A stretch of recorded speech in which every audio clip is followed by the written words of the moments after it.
നമ്മൾ ഇന്നത്തെ വീഡിയോയിൽ നോക്കാൻ പോകുന്നത് നമ്മൾ എപ്പോൾ ഇൻവെസ്റ്റ്മെൻറ്റ് സ്റ്റാർട്ട് ചെയ്യണം, അതായത് നമ്മുടെ ലൈഫിൽ നമ്മൾ എന്ന് മുതൽ ക്യാഷ് സേവ് ചെയ്യാൻ തുടങ്ങണം, എന്ന് മുതൽ ഇൻവെസ്റ്റ് ചെയ്യാൻ തുടങ്ങണം എന്നുള്ള കാര്യമാണ്. സോ പല ആൾക്കാരും ഈ വാറൻ ബഫറ്റിൻ്റെയും അതുപോലുള്ള ഒരുപാട് റിച്ച് ആയിട്ടുള്ള ഇൻവെസ്റ്റേഴ്സിൻ്റെ സ്റ്റോറീസ് കേട്ടിട്ടുണ്ട്. അവർ ചെറുപ്പം മുതൽ ഏർലി ഏജ് 14 വയസ്സ് 12 വയസ്സ് മുതൽ ഇൻവെസ്റ്റ് ചെയ്യാൻ വേണ്ടി സ്റ്റാർട്ട് ചെയ്തിട്ടുണ്ടായിരുന്നു. ശരിക്കും പറഞ്ഞാൽ അത് നമ്മളിൽ പലർക്കും ഡിപ്പെൻഡ് ഓൺ നമ്മളുടെ സിറ്റുവേഷൻസിനനുസരിച്ച് മാറിക്കൊണ്ടിരിക്കും.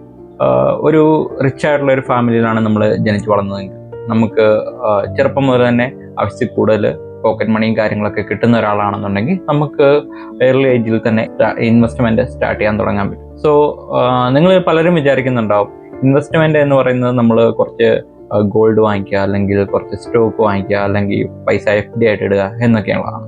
ശരിക്കും പറഞ്ഞാൽ ഇൻവെസ്റ്റ്മെൻറ്റ് എന്ന് പറയുന്ന പരിപാടികൾ ആദ്യമേ നമ്മളുടെ എഡ്യൂക്കേഷനിൽ വേണം ഇൻവെസ്റ്റ് ചെയ്യാൻ. സോ നമുക്ക് പറ്റുന്ന അത്രയും നോളജ് നമുക്ക് ഗ്രാബ് ചെയ്യാൻ വേണ്ടിയിട്ട് നമുക്ക് ഈ സ്കൂളിൽ നിന്ന് കിട്ടുന്ന ബേസിക് നോളജാണ്. അതൊരിക്കലും നമുക്കൊരു ഹൈ പേയിങ് ജോബ് നേടിത്തരണം എന്നില്ല, അല്ലെങ്കിൽ എന്താ പറയുക നമുക്ക് നല്ലൊരു സ്കില്ല് ഡെവലപ്പ് ചെയ്യണമെന്നില്ല. സോ നമ്മളെപ്പോഴും നമുക്ക് ഹൈലി പെയ്ഡ് ആയിട്ടുള്ള ഒരു സ്കില്ല് സ്വന്തമായിട്ട് പഠിച്ചെടുക്കുക എന്നുള്ളതാണ് നമ്മളുടെ ആദ്യത്തെ ഇൻവെസ്റ്റ്മെൻറ്റ്. അതിൽ നിന്ന് നമുക്ക് ചിലപ്പം പൈസ ഇൻവെസ്റ്റ് ചെയ്യേണ്ടി വരും. ചിലപ്പോൾ നമ്മൾ ഫ്രീ ആയിട്ട് പല ആൾക്കാരുടെയും അണ്ടറിൽ പോയിട്ട് അവരുടെ ട്രെയിനി ആയിട്ട് വർക്ക് ചെയ്തിട്ടായിരിക്കും നമ്മൾക്ക് ഇഷ്ടമുള്ള ഒരു ഫീൽഡിൽ നമ്മൾ സ്കില്ലുണ്ടാക്കുന്നത്. സോ നമ്മളവിടെ നമ്മുടെ ടൈം ഇൻവെസ്റ്റ് ചെയ്തിട്ട് നമുക്ക് നല്ലൊരു റവന്യൂ ജനറേറ്റ് ചെയ്യാൻ പറ്റുന്ന ഒരു സ്കില്ല് ഉണ്ടാക്കിയെടുക്കുക എന്നുള്ളതാണ് നമ്മൾ ആദ്യമേ ചെയ്യുന്നത്. അവിടെ നമ്മൾ ഇൻവെസ്റ്റ് ചെയ്യുന്നത് നമ്മുടെ ടൈമാണ്. നമ്മൾ പലപ്പോഴും ഫ്രീ ആയിട്ട് പണിയെടുക്കേണ്ടി വരും. ചിലപ്പോൾ നമ്മളൊരു ചെറിയ എമൗണ്ട് കൊടുത്തിട്ടായിരിക്കും ഓരോ കാര്യങ്ങൾ പഠിക്കുന്നത്. സോ എപ്പോഴും ആ ഒരു എഡ്യൂക്കേഷനിലുള്ള ഇൻവെസ്റ്റ്മെൻ്റാണ് ആദ്യമേ നമ്മൾ നടത്തേണ്ടത്. സോ അതിനുശേഷം നമുക്കൊരു എഡ്യൂക്കേഷൻ കാലഘട്ടമൊക്കെ കഴിയുമ്പോഴത്തേക്കും നമുക്ക് ചെറിയ വരുമാനമൊക്കെ ആയി തുടങ്ങുന്ന സമയത്ത് നമ്മൾ രണ്ടാമതായിട്ട് ഇൻവെസ്റ്റ് ചെയ്യാൻ പോകുന്നതാണ് ഹെൽത്ത് ഇൻഷുറൻസ്. നമ്മൾ ചിലപ്പം കുറേ പൈസ ഉണ്ടാക്കുന്നുണ്ടാകും. അത് നമ്മളുടെ ബാങ്കിലോ അല്ലെങ്കിൽ FD ആയിട്ടോ ഒക്കെ നമ്മൾ സേവ് ചെയ്ത് വെക്കുന്നുണ്ടാകും. സോ ഈ സേവ് ചെയ്ത് വെക്കുന്ന ഒരു അസുഖം കൊണ്ട് നമ്മളുടെ ഈ പൈസ മൊത്തം, അല്ലെങ്കിൽ ഒരു ഹോസ്പിറ്റൽ ബില്ല് കൊണ്ട് നമ്മളുടെ സേവിങ്സിൻ്റെ ഒരു നല്ല എമൗണ്ട് പോകാതിരിക്കാൻ വേണ്ടിയിട്ട് ചെറിയ അത്യാവശ്യം നല്ല ഒരു 5 ലാഖോ 10 ലാഖോ ഒക്കെ ഉള്ള ഒരു സം അഷ്വേർഡ് ആയിട്ടുള്ള ഒരു ഹെൽത്ത് ഇൻഷുറൻസ് നമ്മളെല്ലാവരും സ്വന്തം പേരിൽ എടുത്തു വെക്കുന്നത് നല്ലതായിരിക്കും. ഒരു 5000-8000 ഇയർലി പേ ചെയ്യുന്ന രീതിയിലുള്ള റേഞ്ചിലുള്ള ഒരു ഇൻഷുറൻസ് എടുത്ത് വെക്കുകയാണെന്നുണ്ടെങ്കിൽ നമ്മൾ പിന്നെ ഹെൽത്തിനെ പറ്റി ബോധർ ചെയ്യേണ്ട, നമ്മളുടെ ഉണ്ടാക്കി വെച്ചേക്കുന്ന ക്യാഷിനെ പറ്റി നമ്മൾ ബോധർ ചെയ്യേണ്ട. ഇത് നമ്മൾ ജസ്റ്റ് റെഗുലറായിട്ട് പേ ചെയ്യുക. ഇതിൽ വരുന്ന ഈ നഷ്ടം, അതായത് നമ്മളിപ്പം ഈ വർഷം നമ്മളൊന്നും ക്ലെയിം ചെയ്തില്ലെങ്കിൽ അടുത്ത വർഷം നമ്മളൊന്നും ക്ലെയിം ചെയ്തില്ലെങ്കിൽ അത്ര എമൗണ്ട് എൻ്റെ നഷ്ടപ്പെടുന്നല്ലോ എന്ന് നിങ്ങൾ വിചാരിക്കാതെ, ഒരു ദിവസം ചിലപ്പോൾ ഒരു ആക്സിഡൻറ്റ് ഉണ്ടായ 5 ലക്ഷം രൂപയുടെ ഒരു സർജറി വേണം, അല്ലെങ്കിൽ എന്തെങ്കിലും ഒരു കാര്യത്തിൽ നമുക്കൊരു ഹോസ്പിറ്റൽ കേസ് ഉണ്ടായ ഒരു 2 ലക്ഷം 3 ലക്ഷം രൂപ ബില്ല് വന്നു. ആ സമയത്ത് നമ്മൾ കയ്യിലിരിക്കുന്ന സേവിങ്സ് മൊത്തം എടുത്തു കൊടുക്കുന്നതിനേക്കാളും നല്ലതല്ലേ ഈ ചെറിയൊരു തുക നമ്മൾ വർഷം അല്ലെങ്കിൽ മാസം നമ്മൾ പേ ചെയ്ത് നമ്മുടെ ഫിനാൻസിനെ ഒട്ടും എഫക്റ്റ് ചെയ്യാത്ത, നമ്മളുടെ ഫാമിലിയെ ഒട്ടും എഫക്റ്റ് ചെയ്യാത്ത രീതിയിൽ നമ്മൾ ആ ഒരു പേയ്മെൻറ്റ് നടത്തി അതിലേക്ക് ഇൻവെസ്റ്റ് ചെയ്യാൻ. സോ ആദ്യത്തെ ഇൻവെസ്റ്റ്മെൻറ്റ് എഡ്യൂക്കേഷൻ, രണ്ടാമത്തെ ഇൻവെസ്റ്റ്മെൻറ്റ് ഹെൽത്ത് ഇൻഷുറൻസ്. ഇത് രണ്ടും കഴിഞ്ഞ് കഴിഞ്ഞാലാണ് നമ്മൾ നമ്മളുടെ ലൈഫ് സ്റ്റൈലിൽ ഇൻവെസ്റ്റ് ചെയ്യാൻ തുടങ്ങുന്നത്. ശരിക്കും പറഞ്ഞാൽ ഇപ്പം പല ആൾക്കാരും പറഞ്ഞു കേട്ടിട്ടുണ്ട്, ഞങ്ങൾ മുണ്ട് മുറുക്കി കൊടുത്ത് ഫുഡൊന്നും കഴിക്കാതെ അല്ലെങ്കിൽ ദാരിദ്ര്യത്തിൽ ആണ് ഇത്രയൊക്കെ സമ്പാദിച്ച് കൂട്ടിയത് എന്ന്, ഒരു നല്ല റേഞ്ചിലെത്തിയത്. അതായത് അവരുടെ ഒരു വാർദ്ധക്യകാലമൊക്കെ ആയി കഴിഞ്ഞപ്പോഴായിരിക്കും അവർക്ക് ശരിക്കും പറഞ്ഞാൽ ഈ പൈസ ഒന്ന് എൻജോയ് ചെയ്യാൻ, അല്ലെങ്കിൽ അവരുണ്ടാക്കിയ പൈസയിൽ അവർക്ക് ലീവ് ചെയ്യാൻ പറ്റുന്നത്. സോ അത് ശരിക്കും പറഞ്ഞ ഒരു ചെറിയൊരു മണ്ടത്തരമാണ്. നമ്മൾ ക്യാഷ് ഉണ്ടാക്കി തുടങ്ങുന്ന സമയത്ത് തന്നെ നമുക്ക് നല്ല ആഹാരം കഴിക്കാൻ, അതായത് നല്ല ആഹാരം എന്ന് പറഞ്ഞാൽ ഒരുപാട് എക്സ്പെൻസീവ് എന്നല്ല, അതായത് ക്വാളിറ്റിയുള്ള ഫുഡ് കഴിക്കാനും, ക്വാളിറ്റിയുള്ള ഡ്രസ്സ് ധരിക്കാനും, ക്വാളിറ്റിയുള്ള വാഹനത്തിൽ നടക്കാനും, ഇതിനെല്ലാം നമുക്ക് പറ്റണം.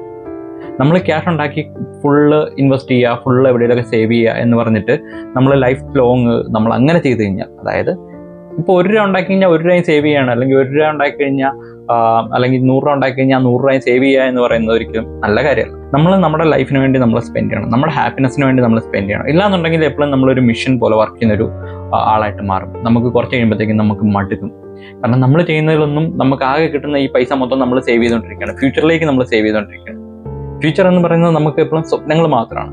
നമ്മൾ സ്വപ്നത്തിൽ മാത്രം ജീവിച്ചാൽ പോരാ, നമ്മൾ അല്ലാതെയും ജീവിക്കും. സോ നല്ല ആഹാരം കഴിക്കാനും, നല്ല ക്വാളിറ്റിയുള്ള ഫുഡ് കഴിക്കാനും, കുറച്ച് യാത്രകൾ ചെയ്യാനും, പിന്നെ നല്ല വസ്ത്രങ്ങൾ ധരിക്കാനും, ഇതിന് വേണ്ടിയിട്ടൊക്കെ നമ്മൾ സ്പെൻഡ് ചെയ്യണം. ആൻഡ് നമുക്കിപ്പോൾ ഒരു 100 രൂപ കിട്ടിക്കഴിഞ്ഞാൽ, നമുക്ക് ആദ്യത്തെ ഒരു കാലഘട്ടത്തിൽ നമ്മൾ 20s നമുക്കൊരു 100 രൂപ കിട്ടിക്കഴിഞ്ഞാൽ അതിൽ 30 രൂപ നമ്മൾ ഇൻവെസ്റ്റ് ചെയ്യാൻ വെച്ചിട്ട് ബാക്കി നമ്മൾ ചിലവാക്കി എന്ന് പറഞ്ഞാലും കുഴപ്പമൊന്നുമില്ല. ബാക്കിയിൽ വരുന്നതാണ് നമ്മുടെ ഹെൽത്ത് ഇൻഷുറൻസ്, നമ്മൾ ഡ്രസ്സ് വാങ്ങിക്കുന്നത്, സ്പെൻഡ് ചെയ്യുന്നത്, യാത്ര പോകുന്നത്, ഇങ്ങനെയുള്ള കാര്യങ്ങളെല്ലാം ബാക്കി ആ 70 രൂപയിൽ നമ്മൾ ചിലവാക്കി എന്ന് പറഞ്ഞാൽ കുഴപ്പമില്ല. ആൻഡ് നമ്മൾ മുന്നോട്ട് പോകും തോറും കൂടുതൽ നമ്മളുടെ സ്കില്ല് ഡെവലപ്പ് ചെയ്യും, കൂടുതൽ നമ്മൾ ഏൺ ചെയ്യുകയും ചെയ്യണം. ആൻഡ് ഈ സ്കെയിൽ നമ്മൾ വലുതാക്കി കൊണ്ടുവരണം. അപ്പം നമുക്കിപ്പം ഒരു മാസം ഒരു 50,000 അല്ലെങ്കിൽ 1,00,000 രൂപ വരുമാനമുള്ള ആൾക്ക് വേണമെങ്കിൽ 40,000 രൂപ സേവ് ചെയ്യാൻ പറ്റുമായിരിക്കും. ഓക്കെ, ബാക്കി നമുക്ക് നമ്മുടെ സ്പെൻഡിങ് കാര്യങ്ങളിലേക്ക് പോവുക. അധികം ആരും കടങ്ങളിലേക്ക് പോകാതിരിക്കുക, അത് മാത്രമേ ഉള്ളൂ. ആൻഡ് ദെൻ നമ്മൾ നല്ലൊരു രീതിയിൽ ഇൻവെസ്റ്റ് ചെയ്ത് തുടങ്ങുക. സോ ഇതൊക്കെയാണ് നമുക്ക് ബേസിക് ലെവലിൽ നമ്മൾ ചെയ്യേണ്ട ഇൻവെസ്റ്റ്മെൻറ്റ്. ദെൻ നമ്മൾ ഈ സേവ് ചെയ്യുന്ന പൈസ ഉണ്ട്, ആ സേവ് ചെയ്യുന്ന പൈസയെ നമ്മൾ ഒരിക്കലും എല്ലാ എമൗണ്ടും കൂടെ കൊണ്ടുപോയിട്ട് ഒരു കാര്യത്തിലേക്ക് മാത്രമേ ഇടരുത്. അതായത് ഈ നമ്മൾ ഈ പറഞ്ഞ 100 രൂപയിൽ 30 രൂപ നേരെ കംപ്ലീറ്റ് ആയിട്ട് കൊണ്ടുപോയിട്ട് FD ഇടരുത്. ഈ 100 രൂപയും 30 രൂപയൊക്കെ എന്ന് പറയുന്നത് സാങ്കല്പികമാണ്. അതായത് അതേ സമയത്ത് നിങ്ങൾക്ക് 1,00,000 രൂപയാണ് കിട്ടുന്നതെങ്കിൽ അതിൽ 70,000 രൂപ നിങ്ങൾ 30,000 രൂപയെന്നും നിങ്ങൾ കൺസിഡർ ചെയ്യണം. അത് ഞാൻ ജസ്റ്റ് ഒരു പെർസെൻറ്റേജിൻ്റെ ബേസിലാണ് ഈ പറയുന്നത്. നിങ്ങൾ ഈ സേവ് ചെയ്യുന്ന പൈസ ഫുള്ളായിട്ട് കൊണ്ടുപോയിട്ട് ഒരു അസറ്റിൽ മാത്രം ഇൻവെസ്റ്റ് ചെയ്യരുത്, സ്പ്ലിറ്റ് ചെയ്യണം. അതിൻ്റെ സ്റ്റോക്കിൽ ഒരു എമൗണ്ട്, FDയിൽ ഒരു എമൗണ്ട്, ഗോൾഡിൽ ഒരു എമൗണ്ട്, മ്യൂച്വൽ ഫണ്ടിൽ ഒരു എമൗണ്ട്, ഇങ്ങനെ നിങ്ങൾ അതിനെ സ്പ്ലിറ്റ് ചെയ്തിട്ട് വേണം ഇൻവെസ്റ്റ് ചെയ്യാൻ വേണ്ടിയിട്ട്. ബോണ്ടുകളിൽ എമൗണ്ട് അങ്ങനെ സ്പ്ലിറ്റ് ചെയ്ത് ഇൻവെസ്റ്റ് ചെയ്യുന്ന സമയത്തുള്ള ബെനിഫിറ്റ് എന്താണെന്ന് വെച്ച് കഴിഞ്ഞാൽ, മാർക്കറ്റ് ഏത് രീതിയിൽ പോയി കഴിഞ്ഞാലും നമ്മളെ അത് പ്രത്യേകിച്ച് ബാധിക്കത്തില്ല. അതായത് സ്റ്റോക്ക് മാർക്കറ്റ് ഡൗൺ ആകുന്ന സമയത്ത് ഗോൾഡ് കയറും, ഗോൾഡ് ഡൗൺ ആകുന്ന സമയത്ത് സ്റ്റോക്ക് മാർക്കറ്റ് കയറും. ഇങ്ങനെ നമ്മളുടെ പണത്തിനെ ഡൈവേഴ്സിഫൈ ചെയ്ത് ഇൻവെസ്റ്റ് ചെയ്ത് കഴിഞ്ഞാൽ നമ്മളുടെ അസറ്റ് എല്ലാം സേഫ് ആയിരിക്കും. ആൻഡ് ചെറിയൊരു നഷ്ടം എവിടെയെല്ലാം വന്നെന്ന് പറഞ്ഞാലും നമ്മളുടെ ഇൻവെസ്റ്റ്മെൻറ്റിൻ്റെ എല്ലാം നമ്മുടെ കംപ്ലീറ്റ് പോർട്ട്ഫോളിയോ അത് ബാധിക്കത്തുമില്ല.